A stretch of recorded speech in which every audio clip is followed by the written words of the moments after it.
Muy buenos días, queridos hermanos y amigos. Empezamos este día domingo con una pregunta.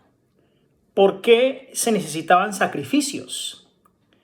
En ambos servicios, el típico y el real, la purificación debe efectuarse con sangre. En aquel con sangre de animales, en este con la sangre de Cristo. Pablo dice que la razón por la cual esta purificación debe hacerse con sangre es porque sin derramamiento de sangre no hay remisión. La obra que se debe realizar es la remisión, o sea, el acto de quitar los pecados. Pero, ¿cómo podía haber pecado relacionado con el santuario del cielo o con el de la tierra? Puede aprenderse esto al estudiar el servicio simbólico, porque los sacerdotes que oficiaban en la tierra servían en una copia y sombra del que está en el cielo, según Hebreos 8:5. El servicio del santuario terrenal consistía en dos partes. Los sacerdotes ministraban diariamente en el lugar santo y una vez al año el sumo sacerdote efectuaba un servicio especial de expiación en el lugar santísimo para purificar el santuario. Día tras día el pecador arrepentido llevaba su ofrenda a la puerta del tabernáculo y poniendo la mano sobre la cabeza de la víctima confesaba sus pecados, transfiriéndolos así figurativamente de sí mismo a la víctima inocente. Luego de ello se mataba al animal. Sin derramamiento de sangre, dice el apóstol Pablo, no hay remisión de pecados. La vida de la carne está en la sangre según Levíticos 17:11. La ley de Dios quebrantada exigía la vida del transgresor. La sangre que representaba la vida perdida del pecador, cuya culpa cargaba la víctima, la llevaba el sacerdote al lugar santo y la salpicaba ante el velo, detrás del cual estaba el arca que contenía la ley que el pecador había transgredido. Mediante esta ceremonia, el pecado era transferido figurativamente a través de la sangre al santuario. En ciertos casos, la sangre no era llevada al lugar santo, pero entonces el sacerdote debía comer la carne, como Moisés lo había indicado a los hijos de Aarón, al decir, la dio él a vosotros para llevar la iniquidad de la congregación. Levítico 10:17. Ambas ceremonias simbolizaban por igual la transferencia del pecado del penitente al santuario. Tal era la obra que se llevaba a cabo día tras día durante todo el año. Los pecados de Israel eran transferidos así al santuario y se hacía necesario un servicio especial para eliminarlos. Dios mandó que se hiciera una expiación por cada uno de los departamentos sagrados. Así purificará el santuario a causa de las impurezas de los hijos de Israel, de sus rebeliones y de todos sus pecados. De la misma manera hará también al tabernáculo de reunión, el cual reside entre ellos en medio de sus impurezas. También debía hacerse una expiación por el altar. Dice, lo limpiaré y lo santificaré de las inmundicias de los hijos de Israel. Eso está en Levíticos 16, del 16 al 19. Una vez al año, el gran día de la expiación, el sacerdote entraba en el lugar santísimo para purificar el santuario. El servicio que se realizaba allí completaba la serie anual de los servicios. En el día de la expiación se llevaban 2 machos cabríos a la entrada del tabernáculo y se echaban suertes sobre ellos. Una suerte por Jehová debía ser por la otra Azazel. El macho cabrío sobre el cual caía la suerte para Jehová debía ser inmolado como ofrenda por el pecado del pueblo. Y el sacerdote debía llevar velo adentro la sangre de aquel y rociarla sobre el propiciatorio y delante de él. También había que rociar con ella el altar del incienso que se encontraba justamente delante del velo. Y pondrá Aarón sus 2 manos sobre la cabeza del macho cabrío y confesará sobre él todas las iniquidades de los hijos de Israel, todas sus rebeliones y todos sus pecados, poniéndolos así sobre la cabeza del macho cabrío, y lo enviará al desierto por mano de un hombre destinado para eso.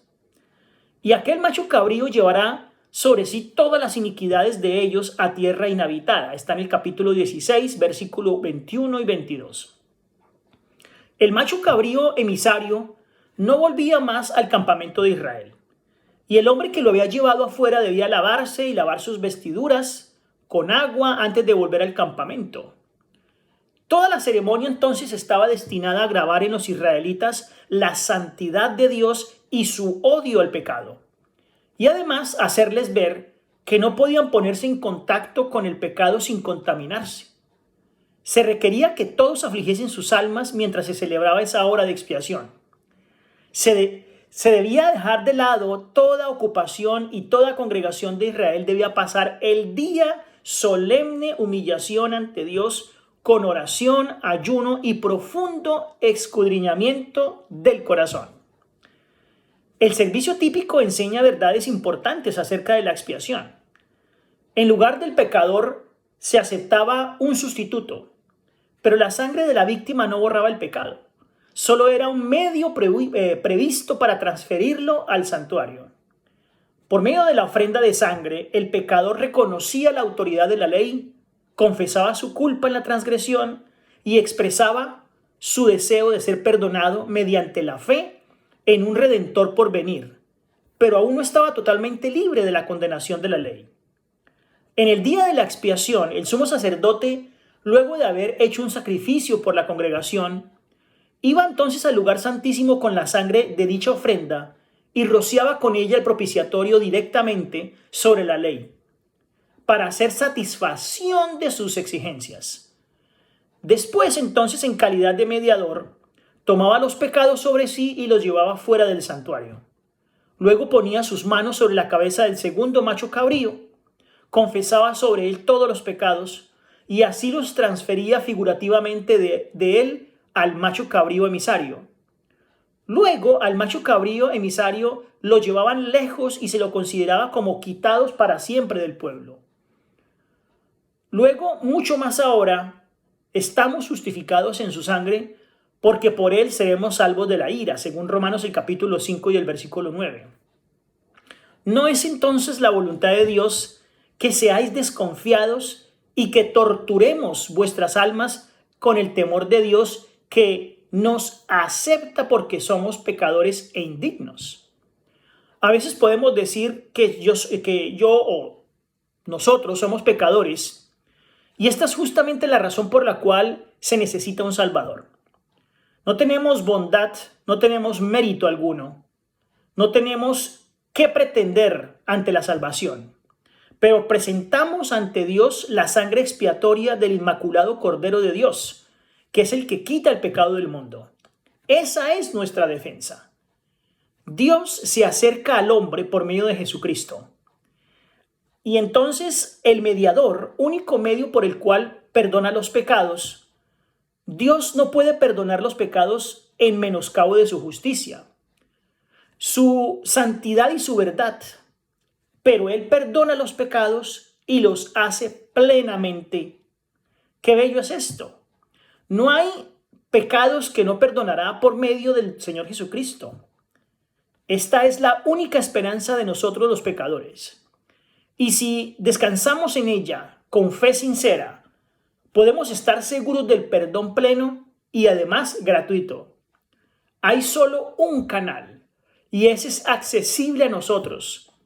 Por medio de este canal, nosotros, el alma penitente, contrita, recibe entonces abundante perdón y hasta los pecados más negros son lavados. Estas lecciones fueron enseñadas al pueblo escogido de Dios hace miles de años. Se repitieron en diversos símbolos y figuras para que quedara afirmada en cada corazón la verdad de que sin derramamiento de sangre no hay remisión de pecados. La justicia entonces exige la pena del hombre, pero Cristo pagó la pena de un Dios. Él no necesitaba la expiación del tormento para sí mismo. Todos sus méritos y santidad fueron ofrecidos al hombre caído como un hermoso don. Ese don por medio de Jesucristo, por el cual se necesitaba su sacrificio para nuestro perdón. Creamos en Él, que Él nos limpia y nos perdona. Que el Señor les bendiga.